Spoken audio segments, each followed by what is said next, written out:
The ultimate aim of yoga is to reach liberation. Every 4 weeks, I take on a new topic to make myself either healthier, wealthier, or wiser.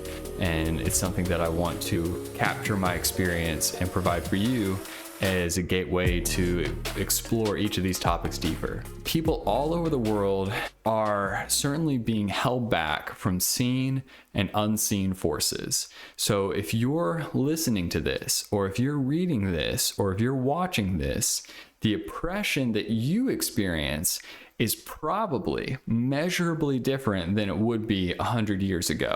And that's something definitely to be celebrated. Life was harder 100 years ago on average for most people, but it's important not to overlook that everyone's on their own journey of liberation, okay? And I view yoga as one of the many methods available to us to continue further on that journey. That next step, it often starts on the mat, and where you begin your practice each and every day is crucial to your mindset as you get into that practice and where you physically do it. And so it's a big concept, this exploration of freedom and what externally is holding you back. And it's something to really dwell on. The question is, how do you physically create a sacred and intentional space for your yoga practice, whether it's at home or out in public in a studio somewhere? And here's 3 ways to really look at that, 3 lenses to unpack a sacred and intentional space for you. The first is decluttering. This has got to be the most obvious. Clearing a physical space from any distractions and creating an environment that promotes focus and tranquility. And so this is one where, I really was thinking about this. And if you look at the series that I'm following with Yoga with Adriene, her corner of her room that is very minimal, very clean, and has Benji, her dog, there, is something that there's just all these elements that kind of are harmonious. And that harmony is definitely something to be sought after, and something that I would want for myself or anyone else that I was encouraging to go on a 4-week deep dive into yoga with.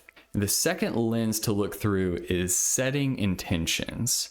So with this one, establishing a purpose or a theme for each practice session and bringing awareness and mindfulness to the mat.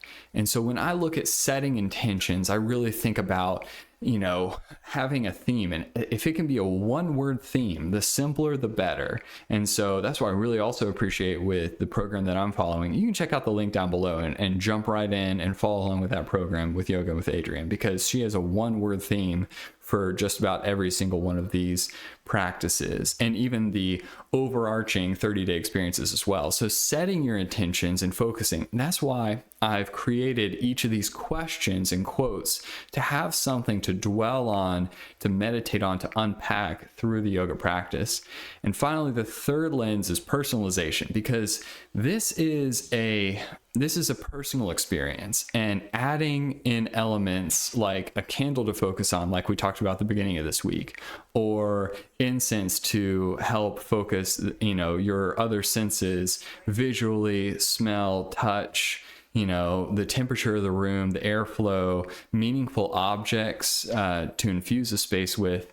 These are all can be potential sacred inlets for personal connection with your own practice. So I encourage you to really dive deep into wherever you are on that spectrum with your own sacred and intentional space for doing yoga, and really use these 3 lenses to help unpack that for yourself.